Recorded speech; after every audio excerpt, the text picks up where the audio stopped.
വിദ്യാർത്ഥികളെ കയറ്റാതെ മുൻപോട്ടെടുത്ത സ്വകാര്യ ബസ്സിന് മുന്നിൽ കിടന്ന ഹോം ഗാർഡിന്റെ പ്രതിഷേധം. ഇന്നലെ വൈകിട്ട് കോഴിക്കോട് കാരന്തൂർ മർക്കസിന് മുന്നിലാണ് സംഭവം. കോഴിക്കോട് ട്രാഫിക് സ്റ്റേഷനിലെ ഹോം ഗാർഡ് നാഗരാജാണ് ഇങ്ങനെ പ്രതിഷേധിച്ചത്. ആ ദൃശ്യങ്ങളാണ് പ്രേക്ഷകർ കാണുന്നത്.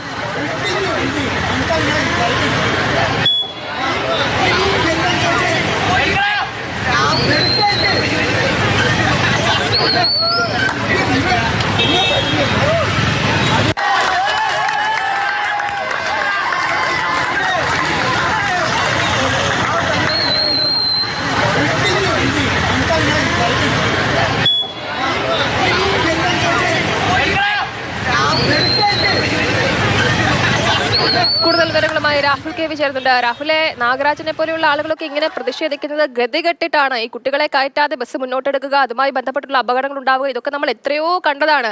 എന്നിട്ടും അതിനൊന്നും ഒരു മാറ്റവുമില്ല. അപ്പോ ഇദ്ദേഹത്തിന്റെ ഒരു പ്രതിഷേധം, അതിന് ലഭിച്ച കയ്യടി അത് അർഹിക്കുന്നത് തന്നെയാണല്ലേ രാഹുൽ?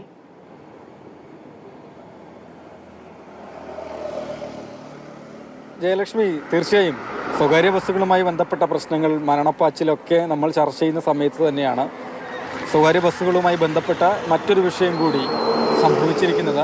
ഒരു ഹോം ഗാർഡാണ്, അതായത് ട്രാഫിക് നിയന്ത്രണത്തിലുണ്ടായിരുന്ന, ഡ്യൂട്ടിയിലുണ്ടായിരുന്ന ഹോം ഗാർഡാണ് ഗതികെട്ട് ബസ്സിന് മുന്നിൽ കിടന്ന് പ്രതിഷേധിക്കേണ്ട ഒരു അവസ്ഥയുണ്ടായിട്ടുള്ളത്. ഇന്നലെ വൈകിട്ടാണ് പ്രതിഷേധം ഉണ്ടായത്. വിദ്യാർത്ഥികളെ കയറ്റാതെ ബസ്സുകൾ പോകുന്നത് നിത്യസംഭവമായതോടുകൂടി ഗതികെട്ട് വിധത്തിൽ പ്രതിഷേധിക്കേണ്ടതായി വന്നു എന്നാണ് ഹോം ഗാർഡ് പറയുന്നത്.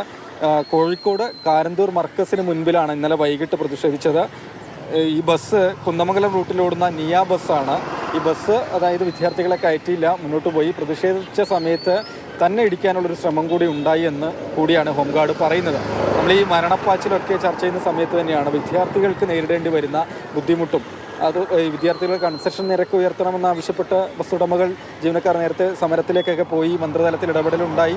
സമരം താൽക്കാലികമായി പിൻവലിക്കുകയും ഒക്കെ ചെയ്തതാണ്. അതായത് ഇപ്പോൾ ഈ ഒരു ഘട്ടത്തിൽ പോലും കൂടുതൽ വിദ്യാർത്ഥികളെ ബസ്സിൽ കയറ്റാൻ തയ്യാറാവാത്ത ജീവനക്കാരുണ്ട്.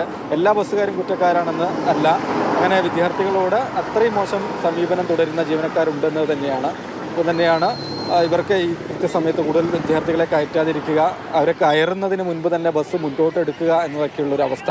കോഴിക്കോട് ജില്ലയിൽ പല റൂട്ടുകളിലും, ഈ ബസ് സ്റ്റാൻഡുകളിലാണെങ്കിലും അപ്പോൾ തന്നെ ബസ് സ്റ്റോപ്പുകളിലാണെങ്കിലും, സ്കൂളുകൾ സമീപത്തുള്ള സ്റ്റോപ്പുകളിലൊക്കെ ആണെങ്കിലും വിധത്തിലുള്ള അവസ്ഥ തന്നെയുണ്ട്. ഏതായാലും നാഗരാജ് നടത്തിയ പ്രതിഷേധത്തിന് അവിടെ ഉണ്ടായിരുന്ന വിദ്യാർത്ഥികൾ തന്നെയാണ് കൈയടിച്ചത്.